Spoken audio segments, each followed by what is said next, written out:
don't know. No, Denzelus Equalizers Washingtonus. Oh, it's a stretch. How are you, darling? I feel like my insides have been mushed out by CGI monkeys. I mean, you get that reference if you've seen judging by our profile icons, a certain gladiator from the past has risen up in the form of Ridley Scott, and that happened. So literally, his past meets present by our icons. Oh, dude. Yeah. Ooh. Oh, do you have the heart of the gladiators? Not from the BBC One show, though. Can you hear me, darling? Yeah, I can hear you. Yeah. Yeah, sorry, my thing was unplugged. Yeah. Plugged it back in, changed my audio output.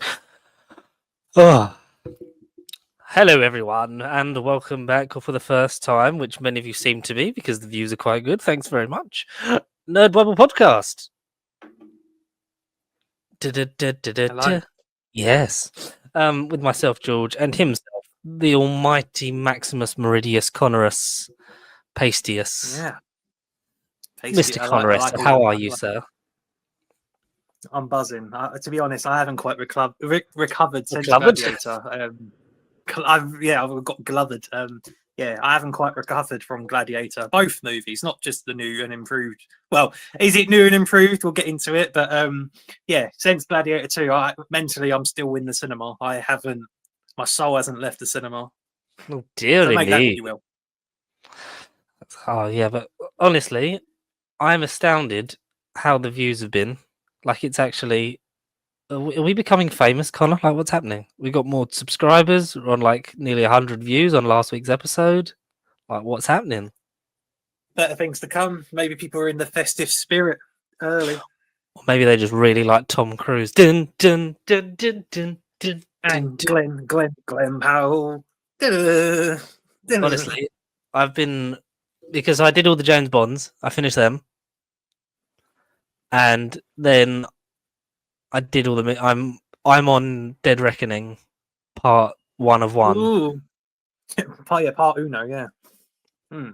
Yeah, man, I'm loving it because, like, I've seen bits and pieces of them because they've been on, like, Film 4 and stuff before. I distinctly remember seeing some of 3 at some point about 10, 15 years ago on Sky Movies.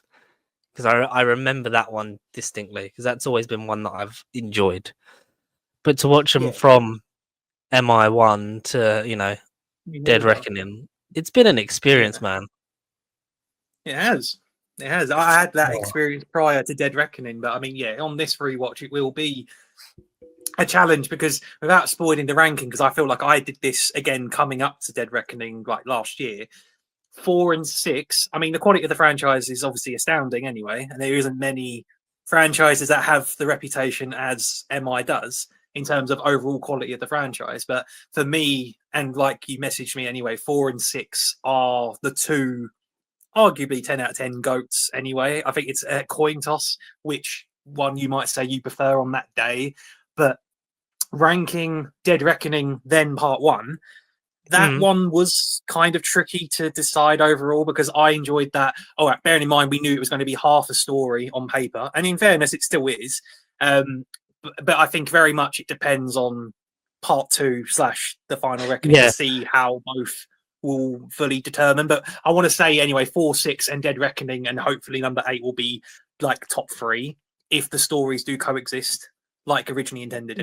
But that is an excellent point because it is similar to like how we had to judge sort of Infinity War and Endgame, isn't it? Really, like I know they are 2 parts. They are more, it's not a distinct like here's the cliffhanger, come back to this kind of thing. It is the 2 halves that are sort of semi their own story anyway. I'd say 4 is my favorite outright, just because I felt like I had so much fun watching Ghost Protocol. Like I just can't and I'm glad that Jeremy Renner never came back for Fallout because his daughter was quite young, and it leaves the thing. Will he be back in number 8? Fingers crossed that fucking Brandt comes back and doesn't get killed off. But yeah, man, it's been so much fun. Like I love 3. I'd say 4, 3, and 6 are my my goated MI films at the minute. I think I've still got because I didn't realize how long.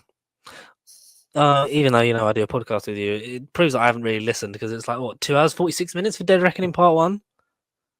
I think I've done about an hour. Yeah, man. Wow. And I Okay. even because so Dead Reckoning was the only one not just on Prime. You could watch it for free with your 7-day free trial of Paramount Plus. So I have a trial of Paramount Plus purely because me and La finished number Of all 6 the and a great Yellowstone time with it. spin-offs, Yeah, because I of all literally of Kevin it was like, Costner's let's spin-offs. go. It's so good, man. It's so fucking good. I've had so much fun. I'm good. We've got to see Final Reckoning in 4DX. I have Agreed. seen the Agreed. I have seen the debate of Bond versus Ethan Hunt sort of thing. The only thing I will say in terms of that, I think they're both very different things. It's like when it was like, oh, Jason Bourne's like how James Bond kind of thing, and then nothing ever really happened because they tried to make one without Matt Damon and it just sort of fell apart. This is definitely the kind of series that could have worked more as like a, not you have to recast the character, but you could have had someone else be the lead, especially because you've had Yeah, for sure. 30 years almost of this franchise and it's just been the same guy.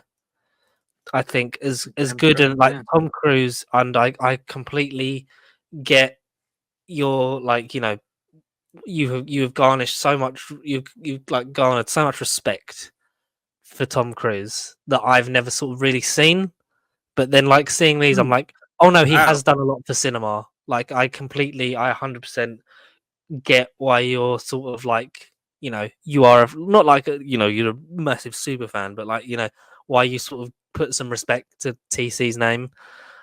And that has also been to the detriment of, do these films survive without him now? And I genuinely don't think they do, even though they should have sort of lobbied themselves to be in a position where if and when he stopped doing them, someone else could have done it.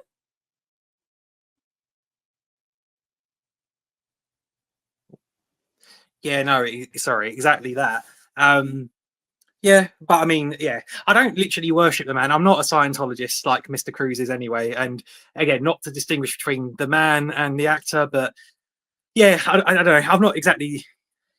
Tom Cruise is something in his filmography, but I mean, yeah, sure. The MI franchise is certainly painting him in a light where he exists for quality, whether he is a sincere, believable man or there is a darker side to him that hopefully we'll never get to see. No, Tom Cruise is something. He is something else, and there isn't anyone like Mr. Cruise, despite how many years he's played the same poxy character. But alas, I know we had that with Bond, but at least he has a visual makeover from time to time. But then maybe we'll get that coming after the Final Reckoning, the supposed Final Reckoning. But again, only time will tell how that all pans out. Maybe would you want it to carry on without him? Would you want it to carry on and them at least try one without him? No, I feel like maybe, depending on how Final Reckoning goes, ending-wise, and reception, of course, I think you then leave it a good decade or so. Maybe you call it like MI9 or just Mission Impossible, like whatever exactly the title is. You cast the next sort of leading man, i.e. Glenn Powell, like you say, do one without Mr. Cruz in it. And then MI10, after a few years after MI9, can be the, secret, the second agent, second megastar is going to take over. But then Tom Cruise can be the old wise agent.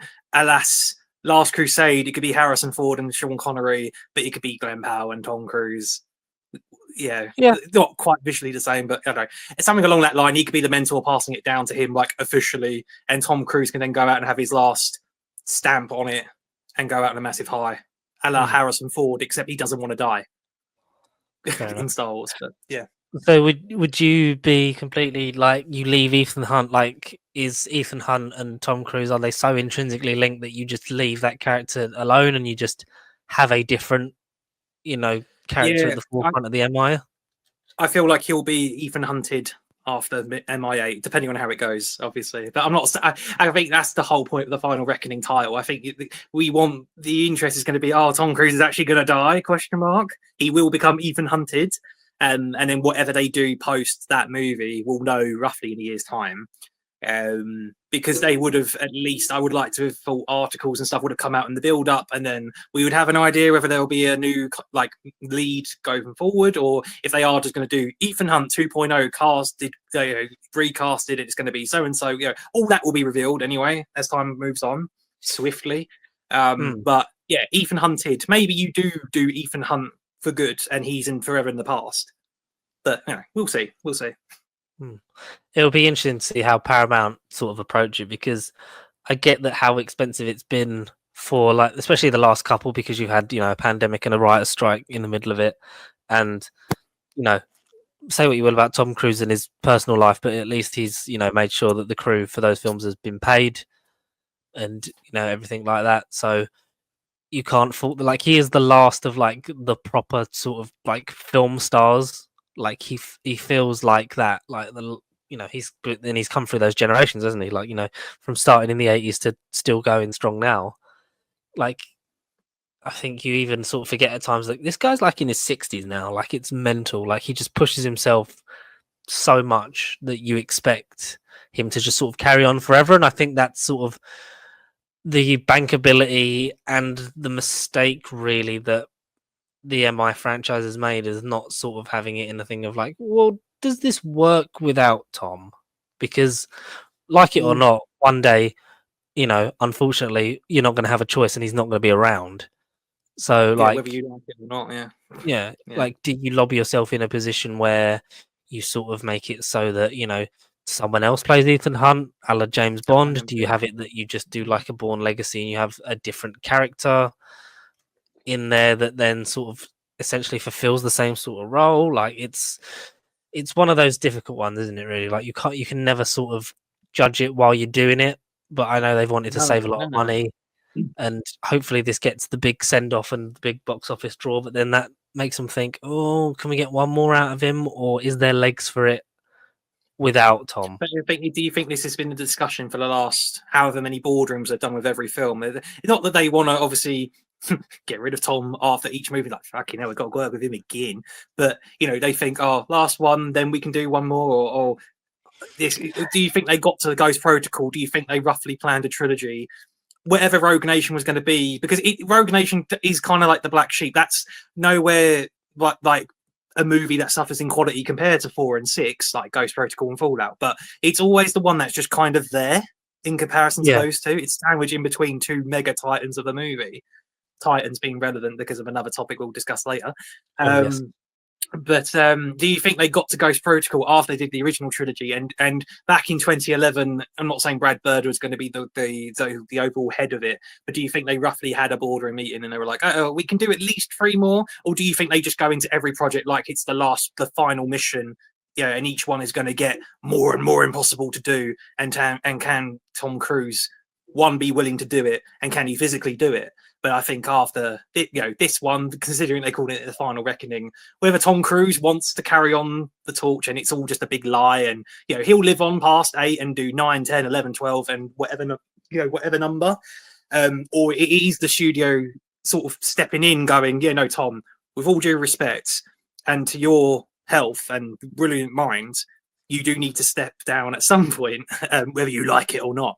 And do you think maybe they're not necessarily putting the brakes on Tom Cruise's ego per se, but do you think the studio is finally like coming to that decision again with Tom or without Tom's consent, or do you think they just go into every movie / mission as if it's going to be the last, despite all the reception they get per movie? It's a weird one. Obviously, we're not in these boardrooms anyway, but it's just something to think about, isn't it?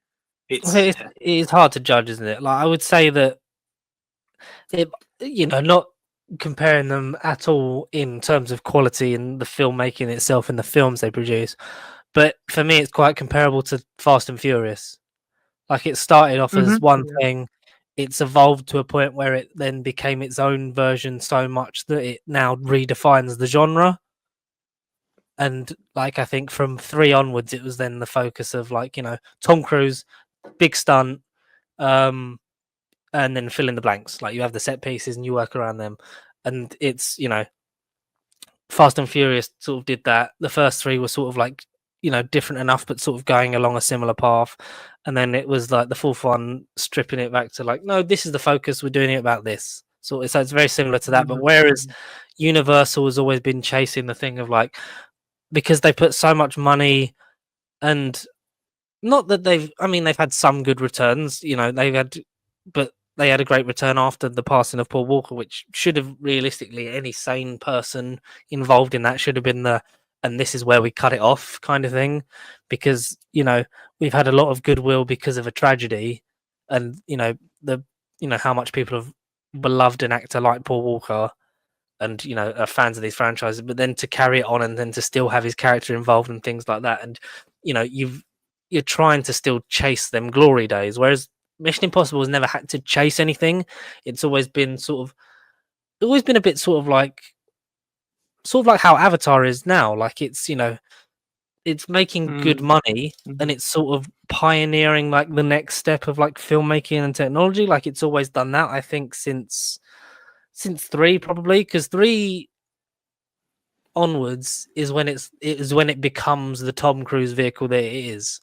Like, yeah, he stars in the other 2, but it's not like a thing of like Tom's going to do this and Tom's going to do that, because from then on he becomes like in a producer role as well and things like that. So he cares. He's very switched on in terms of the fact that like he wants to make the best movie possible, and it's just I think the big gaps between the first 3 films, like you have 4 years and then 6 years, so it's probably never been on their mind of like, we need to get this trilogy out and trilogy done, because you would think maybe MI3, like, all right, they've done the trilogy, they don't really have to do any more, but then to come back to it today, but 5 years later, and then it's now it's more angled towards this thing and it's him, and then that gets a good return, and then Rogue Nation does good numbers, not as good as Ghost Protocol, I think, and then 6 again, like 6 comes out 2018, topped it. It also fills the whole of the James Bond thing, because so many gaps between their films as well. People have called for more Mission Impossible-ness in the Bond films, especially when you have like a 6-year gap between films and nothing's happening, and you would have had 2 Mission Impossible films by then, but you only ended up with 1 and things like that. And the pandemic's the only reason that we're this late in the day in terms of part 1 and part 2. But it has become a thing, I think, with the circumstance of the real world, the more money they've had to put into it, in terms of they could have just not paid people and then not spent as much money on it. They could have just released it on streaming, but they wanted to release it in theaters because they are films that should be experienced at the cinema. They've made sure everyone's been paid to the detriment of the budget, and then marketing it, it's going to come out, and actually no, it's got to come out like a year later because of all that stuff happening. Other stuff, So, but then the fact that like you've got to make $1 billion for it to break even, when like films shouldn't be like that, especially when it's like you've got these back to back, so the budget's going to be astronomical anyway.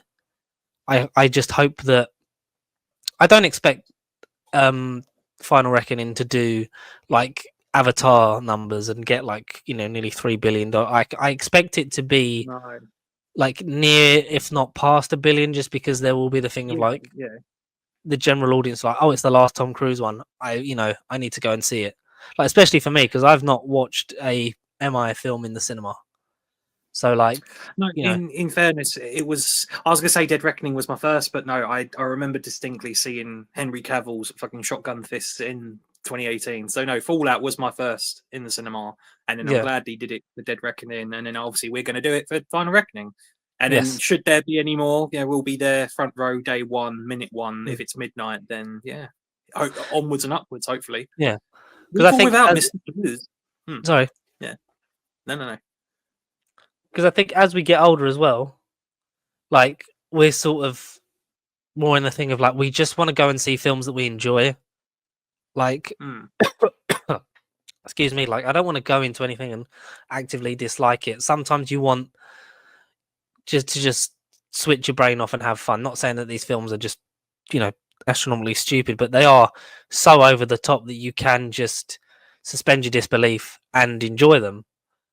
Whereas, like, something like Fast and Furious, then you're sort of like, having to make the mental leaps yourself to kind of make everything make sense. Whereas with this, I can just go into it and I can just watch it and I can enjoy it for what it is, for how, how much good it does for cinema in terms of the technology they've developed to, do these things, the incredible stunt work that's done on these things and practicality. Like, it's a lot.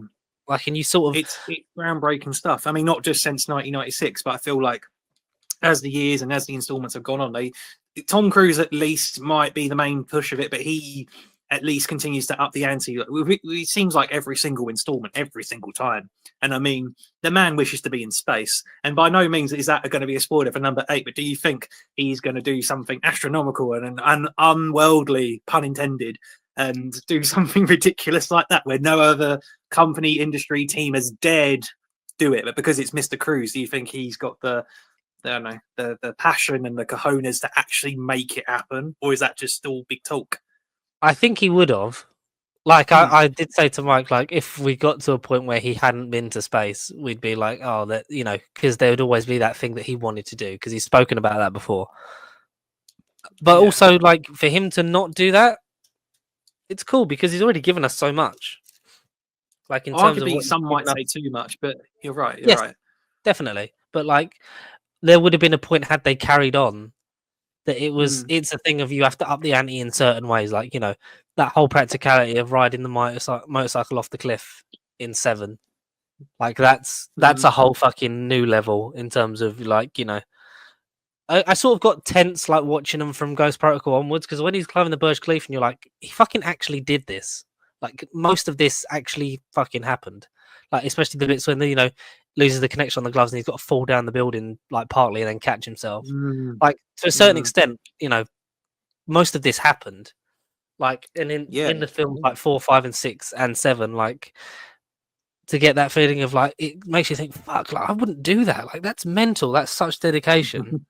And then the logistics of when they released that clip of, like, how they made that whole stunt with the motorcycle and the parachute work, and you just think, for a guy who's not in the not to degrade the man, but he's not in the prime of his life. Like, he's always been in great shape, and like, he is Hollywood rich, so he will automatically have far better access and health than most of us. You still think in your 60s, you're like, fuck that, man. Like, that's nightmare inducing. Like, if one thing goes wrong, that's it. Like, I wouldn't have been surprised had these carried on, like, every 3, 4, 5 years. Then he's got to push himself more. And then we got 70-year-old Tom Cruise, like, fucking dying in a space shuttle crash in space purely because he was filming a mission. But like, I wouldn't have been surprised had that eventually happened. I'm kind of glad that we've stopped that train so that that's not going to happen. But that's what I'm saying. Trying to come back for MI16. Maybe the studio have put a stop to that before Tom Cruise does it to himself. Because we not only care about him, the studios care about him. But yeah. Sorry, carry on. I apologise for the interruption. No, we keep talking over each other. But that's what I was trying to say earlier with my earlier point. Like, maybe now with the so-called final reckoning, maybe the studios, before Tom physically pushes himself to limits that even he don't know the full limits of, like, maybe, like I say, others executives have stepped in and gone, no, Tom, like, we thank you, not in a disrespectful way, but we thank you for everything you've done. This has been your baby, and every other project you do, we'd like to think you put in the same energy and care, and what you've done for this action genre is only in your shoes. And whoever, should we be lucky and affordable to get someone that can live up to your sort of legacy and impact, but also obviously do things that is not Tom Cruise as well, because we all want to be the next person and not be the next Tom Cruise. If everyone was the next Tom Cruise, then there would be no competition. Every movie would be no CG. CGI would be a dead format. I mean, it'd save movies a lot of money, don't get me wrong, but everyone would literally drive themselves to near-death experiences every time making a movie. And, to break it down to you, that movies wouldn't come out because half the time they wouldn't even, come out because, again, you couldn't tell what was real and what wasn't. And no one has that same energy and drive. But regardless, you know, like I say, the studios are stepping in, calling it a day, but it will be a love letter to Ethan Hunt, regardless, whatever happens, whether he lives, goes off in the sunset, actually settles down with someone a la James Bond, or, you know, gets hunted, Ethan hunted. Yeah, again, like we keep saying, time will tell. Yeah. But no, the future's bright, regardless if Tom Cruise is in it or not. I think if it does end on a high note, then good, fucking like incredible, because so many franchises have that one big legacy number, and then they, you know, money talks, and they have to make more. They have to continue. But if this could be a fine example of no, this is kind of the natural conclusion. All right, we may have had to step in to stop a certain person's ego, but you know, do what we do and actually stop before you do something ridiculous. But yeah, Tom Cruise is a nutter. Tom Cruise is a nutter. Part 8. Go and see it in 2025. It will be, top. I'd like to think top 3 movies of next year for sure. Oh, definitely. I look forward to it, and it is a thing of they are unfortunately going to always be. If they do make him without him, it's always going to be like, oh, good, but it's not. It's not what Tom Cruise used to do. Like, it's not him throwing himself off a building in Dubai, kind of thing. You know what I mean? Which is it does need to, whatever they do next, they need to, like you say, strip it back, make it its own thing. If they do that, but no, man, I've had such a fucking good time watching these that I'm ready. I've rewatched the trailer. I'm fucking get me to May. Let's go again. Let's watch it in 4DX and fall out of our fucking chairs. Well, hey, no, good stuff. Good stuff. But we're not here to talk about Tom Cruise all the time, are we, Conair? I thought you said Conair. You are Conair. You are Nicolas Cage in that lovely flowing wig. He's wearing the wig right now, even though he's not in the room with me. Maybe he can be the next Mission Impossible legacy actor. If we had to get someone else to join the Mission Impossible, like famous, not up and coming new star, if we were to just get like a legacy a la Tom Cruise, who's like a legacy megastar, to join MI, who would it be? I would fucking love to see Nicolas Cage in a fucking Mission Impossible movie, because that would be fucking insane. I don't know, of a similar ilk for him. Like, there is really no one like him, and it's like it's hard to sort of, I don't know, maybe someone like Russell Crowe, you could fucking have him be like, oh, fucking sick of this shit. But then that's just Russell Crowe in everything that's not Gladiator, isn't it? But that is what we are here to talk about, obviously, because of the new release of a certain Gladiator II. We've gone back and revisited one of the greater films in cinema history. I mean, for what was it, 2000, wasn't it? 2000. Certainly one of, like, again, Ridley Scott's filmography is immense in of itself, but Gladiator is definitely up there as one of his greatest accomplishments post Alien.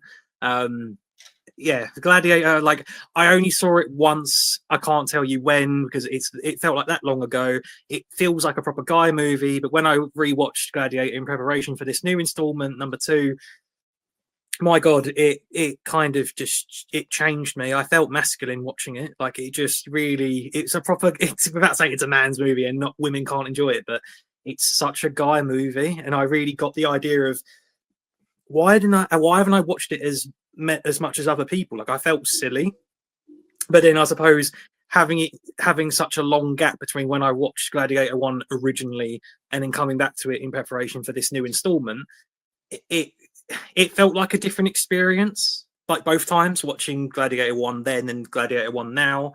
And then without jumping ahead into Gladiator 2, I feel like obviously it enhances the overall watch experience, and you see Ridley Scott's vision continued into this one. And without being brief and breaking it down, like, this doesn't feel like a cash grab sequel, because I take it you have seen 2, haven't you, George? You have seen Gladiator 2, or have you yet to go and see it yourself? I've yet to go and see it, mainly because my son was ill, and there's a brisk easterly fucking cold coming in, isn't there? It's getting horrible out there. It's like fucking pitch black. It's been pitch black for like the last 5 months. It feels like it's just terrible. And I was hoping to go and see it at some point, but that never materialized. Hopefully, maybe at the weekend. I'm not quite sure. But from what I've heard, it's genuinely great. I do love Gladiator 1. I recently said to you that I bought it on 4K. So I did rewatch that. Good decision. Yeah. It's not a film that's like, oh, if you ruin it for me, I'm not going to go see it, because I still want to see the spectacle of it. You know what I mean? It definitely is big screen worthy. Like a la Mission Impossible, you have to. I'm not saying watching it at home won't be the same, or watching it on a dodgy Fire Stick, but no, definitely, if you've got money set aside and you're not one to go to the cinema often, then seriously consider seeing Gladiator 2 whilst it's out currently. I mean, but who's to say, like, in years to come, certain anniversary events will come along. Heck, Gladiator 3, because that's in early development. They'll probably do a re-release at some point in the future. Anyway, for 1 or 2, but definitely both of these movies are big screen spectacles. Whether you grew up watching the original in 2000 or caught it on a rerun.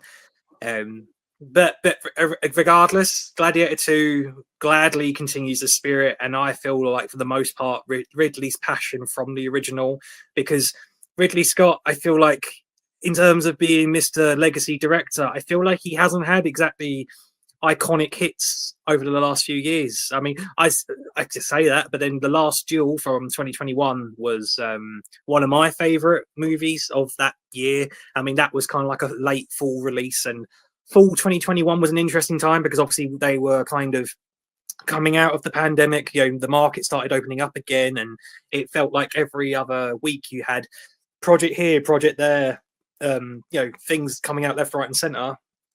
And obviously some things were being pushed back still. But that and House of Gucci are two sides of a different coin, in terms of like Last Duel being the better side of the coin, and House of Gucci, whilst fun and I feel like ultimately harmless, it kind of didn't have the same impact for me. But even before 2021, I mean, like, the whole Prometheus Alien Covenant stuff, that's a whole situation in and of itself, and almost kind of killed his baby in the form of Alien. I mean, he had Robin Hood with Russell Crowe, funny enough. I've not seen that version of Robin Hood. Would you say that's a good adaptation of Robin Hood, or have you not seen it, George?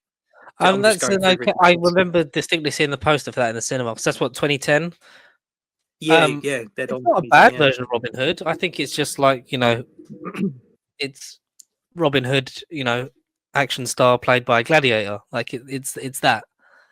Because Russell Crowe is one of those actors, like, it's hard to sort of pin him down. Like he was this great, like, in this film, like, he's young, in shape, leading man, and obviously as he's not, as he's gotten older, it's more of the the haggard sort of, maybe like mentor role, or sort of like enemy kind of thing, like in terms of, if you're going just what the general zeitgeist would relate to would be, he was Superman's dad, and then he was bloody Zeus in Thor: Love and Thunder. Obviously he's done much more than that, and he's a great man. Like, watch Noah, that's a when he plays of Noah's Ark fame.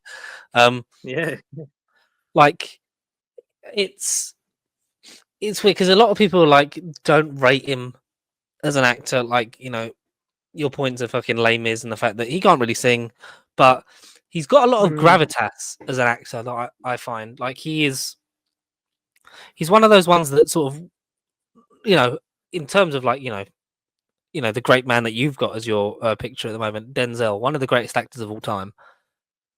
Like, while Russell Crowe might not be on that level, like, he is someone, like, when the fucking the script and everything works, he is great. Like, you can absolutely fucking dance. He can elevate some generically average material. But then not comparing him to my icon in the form of Denzel. Like, you're right in the sense that I don't feel he's never on my mind, and he's not an actor that I mean, I'm only speaking because I've not seen. I'm on his filmography now, and there are so many gaps in his stuff over the last few years. I've barely seen, like, in my mind, post Thor: Love and Thunder, I feel like I've barely seen him in anything apart from Gladiator 2. But then looking at his actual releases and things probably yet to come as well, this man is in so many upcoming stuff and movies that are, I guess, more VOD, like digital movies that, again, haven't been on my radar.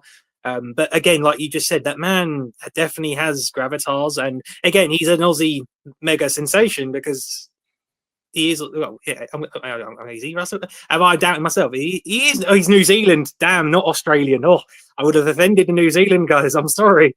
Being from New Zealand, he's more of a, he's a sensation over there as opposed to, I guess, the Hollywood market, because even pre Gladiator 1 in 2000, like, he was more of a New Zealand and Aussie like movie star before coming over to the Hollywood scene. But it was stuff like, LA Confidential. I mean, Virtuosity isn't exactly a hit, but it's a movie from the 90s. The Insider, then Gladiator was the thing that kind of put him on the Hollywood apex at the time. But then post Gladiator 1, he's had some, 310 to Yuma. I'm just going to read some generic stuff, but 310 to Yuma, like that. American Gangster, again, Robin Hood, Les Miserables, The Man of Steel. Like, he's had some really cool. I mean, The Nice Guys is probably the most underrated movie to not get a sequel. That's frustratingly so. But so yeah, Russell Crowe has had some iconic, some iconic great performances, but he's never on my mind. I mean, not to diss the man or his filmography, but he's never one that's always up in my dome. He's never on lists of things I want to see anyone in. Like, he's never part of the conversation, which is a shame. And this is going to be a Russell Crowe appreciation video because, I need to see more Russell Crowe. But one thing we will see him in, slight topic change, he'll be in a certain Sony spun movie, the universe that we love to take the mick out of so much, because he's going to be Aaron Taylor Johnson's dad. He's going to be Nikolai Kravenov. Oh, yes. So we're going to see him. Yeah, we're going to see him quite soon in the Hollywood scene again. For better or for worse, time will tell. But it's the spun, so take that with a pinch of salt. But alas, Russell Crowe, amazing actor. So much of his, filmography I really should check out, and I feel kind of gutted to be saying that. But alas, Gladiator 1 again was his fucking role. Like, this is his. You cannot imagine anyone else playing Maximus. I mean, he won Best Actor that year. It got all the awards that year, purely because of Ridley and Russell, and obviously all the other departments and everything. Hans Zimmer did the score. Yeah, Hans Zimmer. I think he won Best Music that year. Like, again, just proper formula in a lightning bolt movie that, again, opened the millennium in 2000 to incredible heights.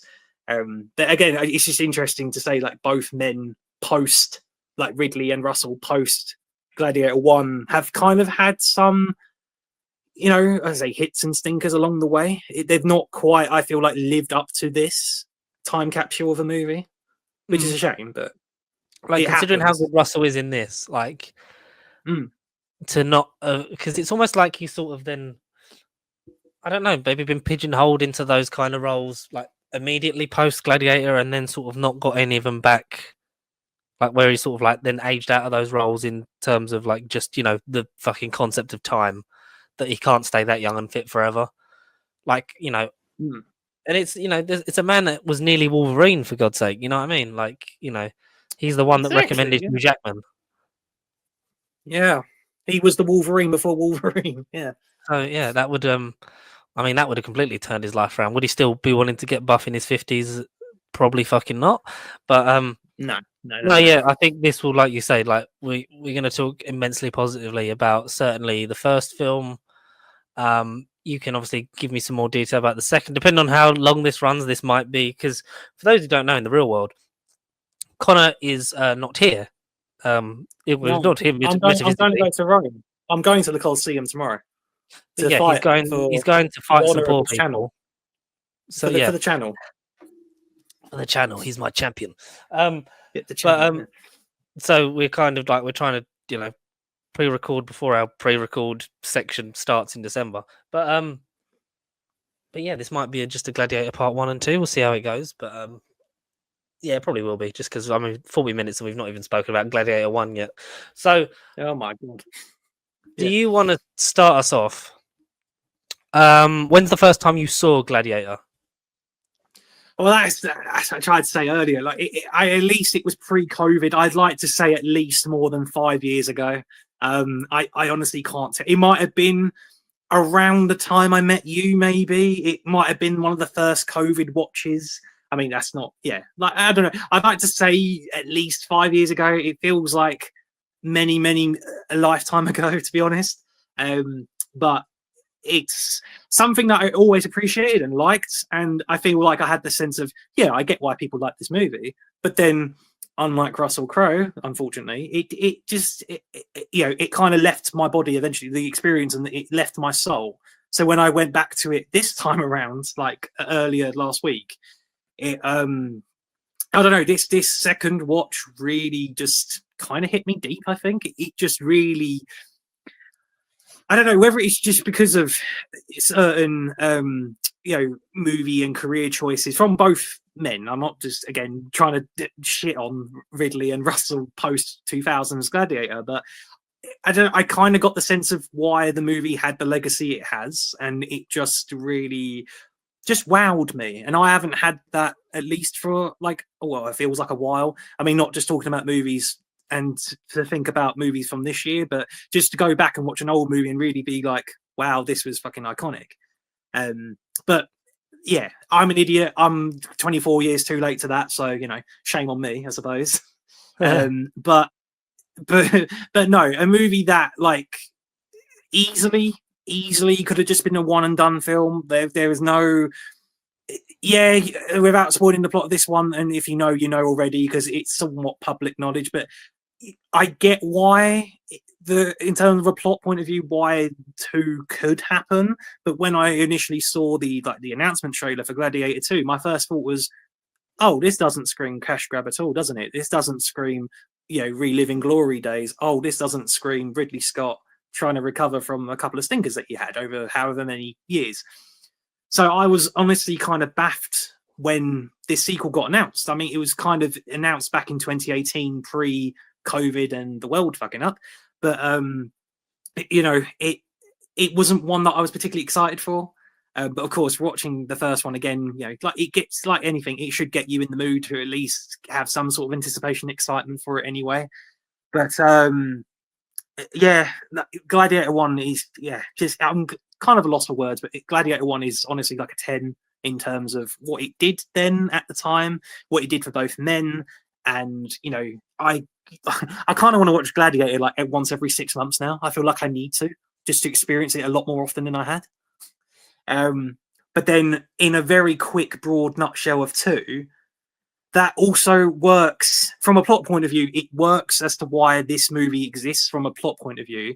But then I feel like in the nicest possible way, if you've seen Gladiator 1, you've kind of seen Gladiator 2.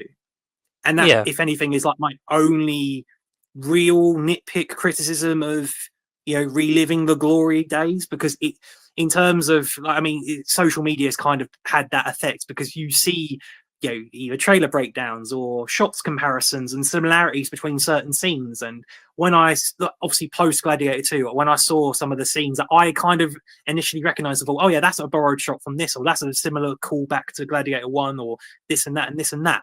But it very much just comes across like, oh yeah, we are just trying to relive the first movie, but due to cameras and technological advancements and, greater and better, arguably, cinematographers have come along since 2000. This movie, Gladiator 2, is absolutely visually gorgeous to look at, and I would honestly put up as honestly one of the best cinematography movies this year. But there's so many, arguably too many callbacks to the first, where I can't distinguish the two apart from the cameras. But again, that's having watched Gladiator 1. If you're going into Gladiator 2 thinking, oh damn, I haven't caught up on it, I need to get back and watch the high that was 2000, this new movie kind of, it makes it accessible for the audience that hadn't watched Gladiator originally. It fits in with the plot, it's appropriate, it isn't forced reference stuff down your face, apart from the similar shots and kind of obvious callbacks without getting into anything particular. But yeah, just both movies were movies from the same coin, from the same cloth. They were both incredible experiences. Which one you would say is better is kind of subjective, and I feel like will make or break Gladiator 2 for you. But both movies have different experiences, have different feelings come out of me, and both are definitely worth seeing. Bottom line, But when you see it, I want to know. I think you'll get what I mean anyway. Because I take if you've rewatched Gladiator 1, or are you going to do number one and go into number two? I have it on 4K, so I did rewatch it recently. I had you a have good time rewatched with it. Okay, fine. Yeah, obviously, like legacy sequels are a big part of everything at the moment, aren't they? Like you're getting sequels to movies that came out many years ago. Like more recently, you've had Top Gun Maverick. You've had this. You've had a lot of, in terms of the animated front, you've had a few of them, that have left it a while and then come back. I mean, you could have even argued at one point that MI7 was a legacy one because it was, like 5 years after the last one, but there's just always big gaps in those ones. Yeah, it's weird in terms of Beetlejuice, another one from this year. Beetlejuice. Don't say it again. I'll turn up. It's strange because, like you say, it can seem like a cash grab, but a lot of them have worked out well. I think Top Gun Maverick, I really fucking enjoy. Like, I really enjoy that movie. Gutted I didn't see it in 4DX when it was originally in or when it came back. But I think that's kind of been the one that sort of changed my mind for a lot of these things. They're not all going to be great. They're not all going to live up to the first film, but they will make you feel a certain way if you enjoyed the first film, and if it hits most of the right beats, it can make you feel a lot of that again. But obviously, like you say, it's bringing a new audience into seeing Gladiator in this. Arguably for a new generation almost, because again, so many people that weren't alive in 2000 haven't watched it. Again, both Ridley, a la Russell, is he in it? Is he not? I mean, if you've looked that up, that's a bit of a hot topic anyway, because sources say one thing, Russell says another thing. I'm not going to reveal the answer as such as to whether he makes an appearance in number 2, but it's arguably like a movie for a new generation, but it does at the same time come across as a legacy sequel done for the sake of continuing the highs from 2000, which I'm really not trying to detriment it, because I really had a great, amazing time with Gladiator 2. But a lot of it, I think, is down to the casting choices. A lot of choices that Ridley did were absolutely correct, and I think some of the nuances between the characters, the relationships and dynamics have been inspired post 2000s Gladiator in the form of Game of Thrones. What else is fucking fantasy and oldie worldy fashion? I can't fucking think of things, but Game of Thrones especially inspired some of the, I feel like the writing decisions of the characters for the sequel. There's so many moments of audience, I guess, just different synergy within the audience, because part of you will want to root for one character, but then if you've seen Game of Thrones, you'll know what I mean. But then various details are revealed about certain other people, and it makes you doubt them as an audience member, but then you feel terrible for rooting for the bad guy, but yet they're so fucking likable. I'm not saying the first one, like the first movie, didn't have similar energy or similar vibes where you absolutely hated Joaquin Phoenix, but there was a part of you that always liked him from an entertainment point of view. But I feel like that's one thing that Gladiator 2 absolutely got right, and Ridley did an amazing job of sort of making that aspect better. It was the ambiguity in the morals of the characters and the relationships with each other were really just gripping to me, because I was just trying to figure out one, who I should cheer for, who I want to win, or ultimately we're probably just ranting. You can tell this episode is absolutely not scripted. We're just saying hot shit on the fly this week. So in terms of we'll get more into 2 in a bit. What do you like about 1? That is the end of, I know, cliffhangers. What a bitch, eh, Connor? Yeah. That is the end of part 1 as we look at Gladiator 1 and 2. As Connor always says, yeehaw. Where can they find us, Connor, before we talk about Gladiator 2, which we've not already done? No, we definitely did not just do that. And thank you for finding us on YouTube. No, I mean, like George Mayer said in the future, YouTube seems to be doing well. Keep finding us on there, and the algorithms is clearly supporting us. TikTok, that's also another viral place that seems to be doing well. Maybe share a bit more TikTok love. Share us on Facebook and X if they're still going. I mean, they feel ancient at this point, but maybe share us on there. And in return, when we eventually set up and stream on the gaming side of things, Twitch as well, we'll go live and spread the love and spread the barnyard of sheep on there in the future. But nerdbiblecontact@gmail.com. Send us your thing. Send us your fan pitch for Gladiator 3. Maybe you can help Ridley, get involved. Maybe you actually get the legacy of this franchise to continue. If you feel like you want to be the next Ethan Hunt, maybe send us don't send yourself in an email to us, but maybe share your ideas, and maybe we can make Paramount do something with that. Any exciting ideas, please send our way, and we'll try to entertain you back, just like Ridley Scott may or may not have in Gladiators 1 and 2. But I'll leave that up to you. And we'll see you next week for more in the spoiler category of Gladiator 2. Which we're doing because Connor is currently not here, but that's cool. He has a life. He has things to do. He's a busy man with gladiators to kill, and that's where he is. He's murdering people. And Colosseums to feed. Yeah, Colosseums to feed. We will see you all next week, everyone. Bye-bye. Thank you. Bye. Off with your head. I don't know where that came from.